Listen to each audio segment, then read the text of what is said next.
this is just basically the behaving like fascists, but what do you expect from the Joe Obama administration?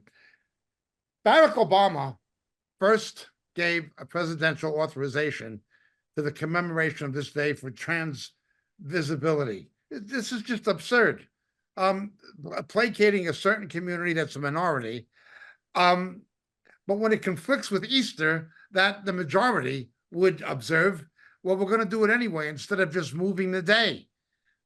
St. Patrick's Day parade this year in New York was held on the 16th instead of the 17th of March.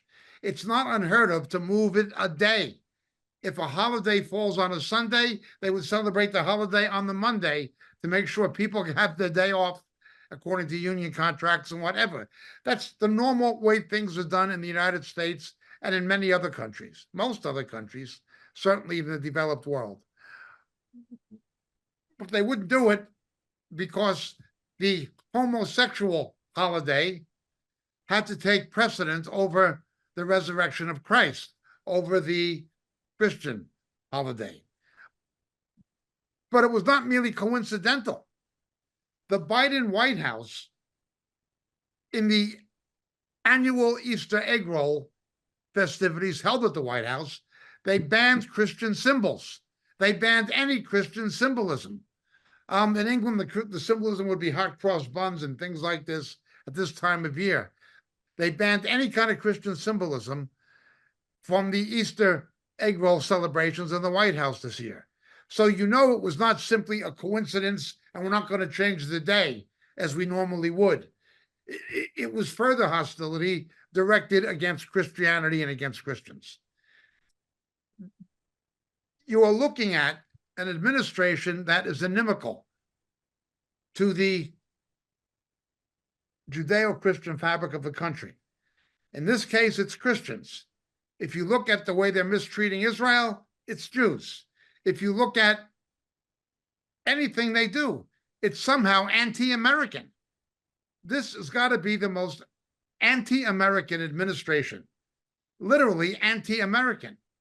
It's not just anti-Christian, it's not just anti-Jewish, it's not just anti-Zionist, it's anti-American, it's anti-everything that the nation was ever built on. That is this administration. And this senile stooge or whatever he is they have in the Oval Office, we know that the real president is Barack Obama. Joe Biden does not have the mental faculties to do anything. He said that the Francis Scott Key Bridge had a railroad track over it, and he's taking a train to Washington from Wilmington, traveling over the bridge that's only for vehicular traffic, doesn't even have a track on it. But this is what you're dealing with. This is the mental state of the president of the United States, who's running again, and who has people campaigning for him and defending him. And there's people who will vote for him. Despite his senility or whatever it is, despite his hostility to Israel, despite his hostility to Christians and Christianity, it is a sad day that people will still support such a wicked, wicked man. The battles are, of course, spiritual. But what we see playing out in the media and in the political realm, it is not just political.